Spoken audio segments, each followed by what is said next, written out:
നമസ്കാരം.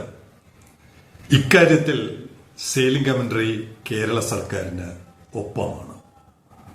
ഇന്നത്തെ sailing commentary ആരംഭിക്കുന്നു.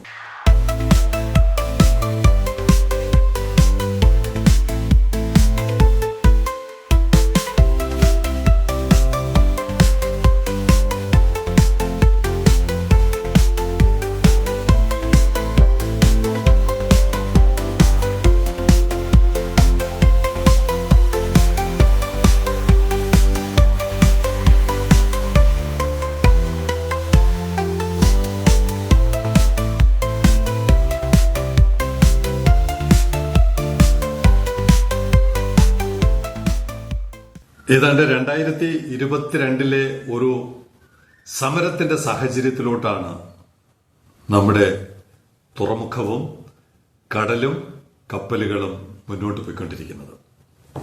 ഓർമ്മയുണ്ടല്ലോ ആരൊക്കെയാണ് കാർട്ടലുകൾ ഫോം ചെയ്തതെന്ന്. 2022 140 ദിവസത്തെ സമരത്തിന് ഒളിഞ്ഞും തെളിഞ്ഞും പിന്നണിയിലും മുന്നണിയിലും നിന്നുകൊണ്ട് സമരം നയിച്ചവർ ഇപ്പോ വീണ്ടും രംഗത്തിറങ്ങുകയാണ്. സർക്കാരിനെതിരെ പ്രതിപക്ഷം സമരത്തിന് കോപ്പുകൂട്ടുന്നു. ഇവിടെ കൃത്യമായും ഒരിക്കൽ കൂടി ശ്രീ പിണറായി വിജയൻ നിലപാട് സ്തുത്യർഹമായ രീതിയിൽ വ്യക്തമാക്കിയിരിക്കുകയാണ്. MSCക്കെതിരെ കേസെടുക്കുന്നില്ല. കേസ് വേണം. MSCക്കെതിരെ കേസെടുക്കുന്നില്ല. ആർക്കെതിരെയാണെന്നുള്ളത് സെയിലിംഗ് കമന്ററി പിന്നീട് പറയാം. എന്തായാലും MSCയെ സഹകരിപ്പിച്ചുകൊണ്ടുള്ള ഒരു മുന്നോട്ട് പോക്കാണ് സംസ്ഥാനത്തിന് ഗുണം ചെയ്യുക എന്നുള്ള തികഞ്ഞ ഒരു ബോധ്യം വാസ്തവത്തിൽ കേരളത്തിന് ഒരു രക്ഷാമാർഗം കൂടിയായിരിക്കും. കാരണം ഇൻവെസ്റ്റ്മെന്റ് ഫ്രണ്ട്ലി അല്ല എന്ന് പറഞ്ഞ് ചീത്തപ്പേര് ധാരാളം കേട്ടിട്ടുള്ള ഒരു സർക്കാർ അല്ലെങ്കിൽ ഒരു നാട് ആദ്യമായി സധൈര്യം അന്താരാഷ്ട്ര ഭീമനായ MSCയെ പ്രതിയാക്കുന്നില്ല, മറിച്ച് സമവായത്തിന്റെ പാതയിലൂടെ നഷ്ടപരിഹാരം നേടിയെടുക്കണം എന്ന് പറയുന്ന അതുല്യമായ ഒരു സ്റ്റാൻഡിലേക്ക് കേരള സർക്കാർ നടന്നെടുക്കുന്നതിനെ എത്രത്തോളം ശ്ലാഘിക്കണം എന്ന് മാത്രമാണ് സെയിലിംഗ് കമന്ററിക്ക് സംശയം.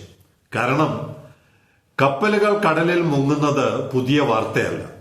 ഇവിടെ കോൺഗ്രസ് എന്താണ് സമരത്തിന് കോപ്പുകൂട്ടുകയാണ്. ഈ കോൺഗ്രസ് തന്നെയാണ്, ഈ UDF തന്നെയാണ് 140 ദിവസത്തെ സമരത്തിലും ചുക്കാൻ പിടിച്ചതും ചൂട്ടുപിടിച്ചതും. അന്ന് നടക്കാതെ പോയ ഒരു സ്വപ്നം തീരക്കടലിൽ കടൽ മുങ്ങിയതിലൂടെ നേടിയെടുക്കാം എന്നുള്ള ദിവാസ്വപ്നത്തിലാണ് സർക്കാരിനെതിരെ സമരവുമായി രംഗത്തിറങ്ങുന്നത്.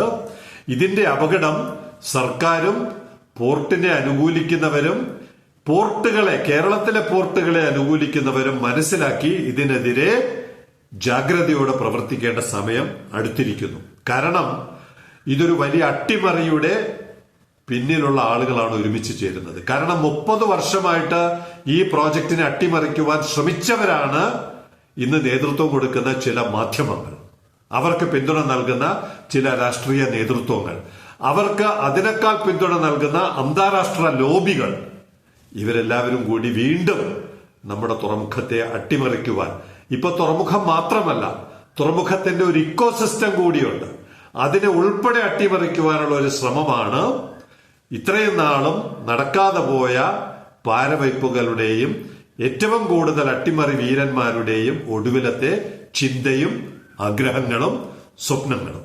പണ്ട് നിരന്തരം സമരം ചെയ്യുമ്പോൾ സർക്കാരിന്റെ ഒരു അടവ് നയമാണ് ഒരു ജുഡീഷ്യൽ എൻക്വയറി പ്രഖ്യാപിക്കുക. ഇവിടെ വേണമെങ്കിൽ സർക്കാരിന് ഒരു കേസ് എടുക്കാം, MSCക്കെതിരെ ഒരു കേസ് എടുത്ത് തൽക്കാലം പ്രശ്നം അവസാനിപ്പിക്കാം.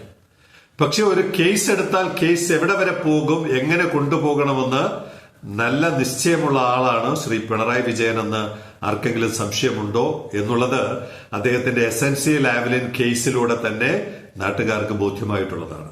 അങ്ങനെയുള്ള ശ്രീ പിണറായി വിജയനോടാണ് MSCക്കെതിരെ കേസ് എടുക്കാൻ പറയുന്നത്.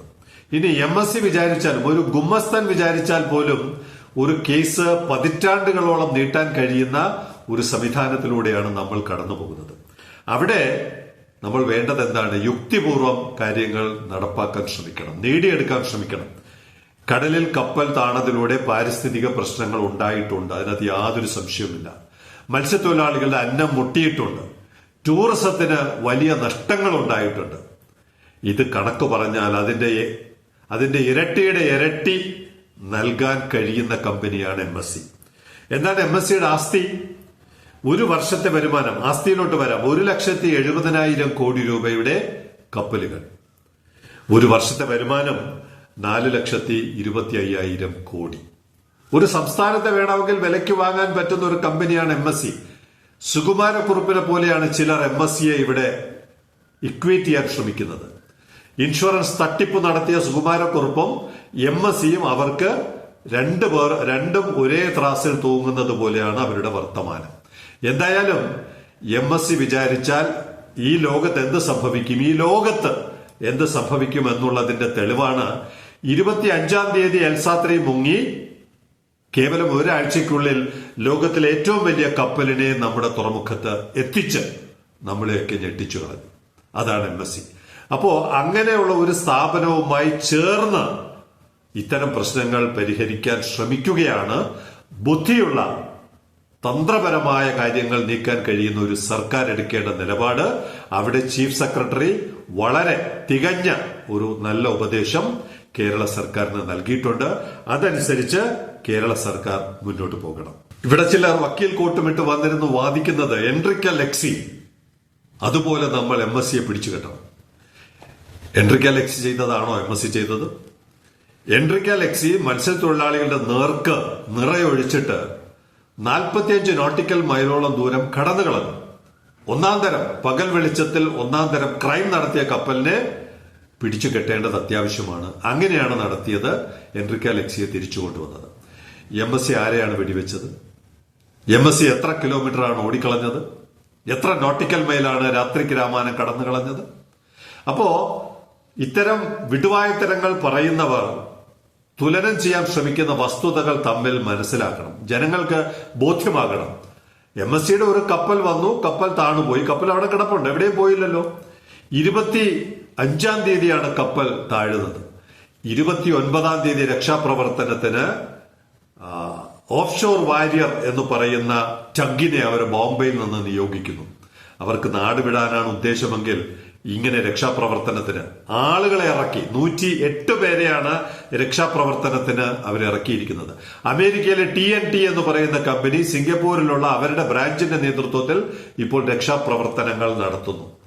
കടലിനെ കുറിച്ചും പരിസ്ഥിതിയെക്കുറിച്ചും നമ്മളെക്കാൾ ബോധമുള്ള ഒരു സമൂഹമാണ് യൂറോപ്യൻ സമൂഹം. അവിടുത്തെ പ്രതിനിധികളാണ് MSCയും കമ്പനിയിലെ ഉദ്യോഗസ്ഥരും. അങ്ങനെയുള്ളവരെ കേവലം സുകുമാരക്കുറുപ്പിന്റെ തലത്തിലോട്ട് തുലനം ചെയ്യാൻ ശ്രമിക്കുന്നവരുടെ തലകൾ ഒന്ന് പരിശോധിക്കേണ്ടത് അത്യാവശ്യമാണ്. ഇനി ഒരു അന്വേഷണം വേണമെന്ന് സേലിംഗമന്റെ തുടക്കത്തിൽ പറഞ്ഞു. തീർച്ചയായിട്ടും ഒരു അന്വേഷണം വേണം. ആ അന്വേഷണത്തിന് നമുക്ക് MSCയുടെ വലിയ സഹായം ആവശ്യമുണ്ട്. MSC പ്രതിയാണെങ്കിൽ പോലും MSC ഉൾപ്പെടെയുള്ള ഒരു ടീമിന്റെ അന്വേഷണമാണ്. കാരണം ഇത് അന്താരാഷ്ട്ര തലത്തിലോട്ട് പോകുന്നതാണ്. കേരളത്തിലെ ഏത് കോടതികൾക്കാണ് അങ്ങനെ അന്താരാഷ്ട്ര തലത്തിൽ പോയി അന്വേഷിക്കാൻ പറ്റുക?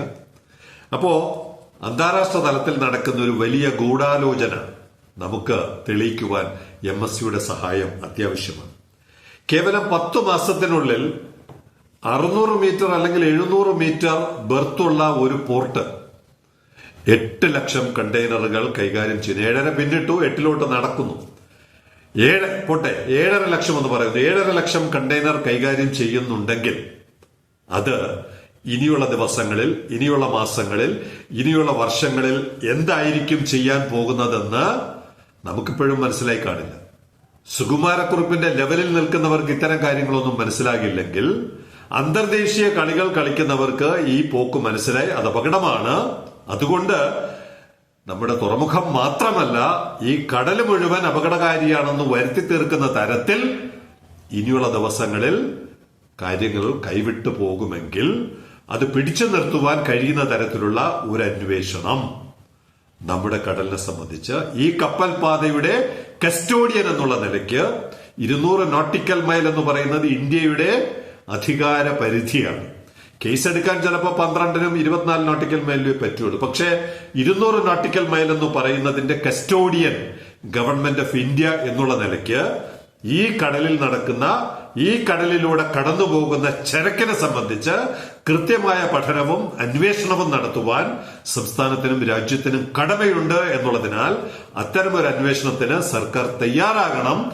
തയ്യാറായില്ലെങ്കിൽ വലിയ അപകടങ്ങളിലേക്ക് നമ്മുടെ നാടും നമ്മുടെ പോർട്ടും ഇനിയുള്ള ദിവസങ്ങളിൽ കടന്നുപോകും എന്നുള്ളതിന്റെ സൂചനകൾ കണ്ടതുകൊണ്ട് മാത്രമാണ് അത്തരത്തിലുള്ള ഒരു അന്വേഷണത്തിന് കൂടി സംസ്ഥാന സർക്കാരും കേന്ദ്ര സർക്കാരും അന്തർദേശീയ ഏജൻസികളും UN ഉൾപ്പെടെയുള്ള അന്തർദേശീയ ഏജൻസികളും ഈ മാനവരാശിയെ സ്നേഹിക്കുന്ന രാജ്യങ്ങൾ ഉൾപ്പെടെയുള്ളവരും ചേർന്നുകൊണ്ടുള്ള വലിയൊരു അന്വേഷണത്തിലേക്ക് നയിക്കുവാൻ കഴിയുന്നതാണ് ELSA-3യും അതിനെ തുടർന്ന് വന്ന വാൻഹായ് 503യുടെയും അപകടങ്ങൾ നൽകുന്ന സൂചനകളെന്ന് തിരിച്ചറിഞ്ഞുകൊണ്ടുള്ള നടപടികൾ നമ്മൾ സ്വീകരിക്കണം.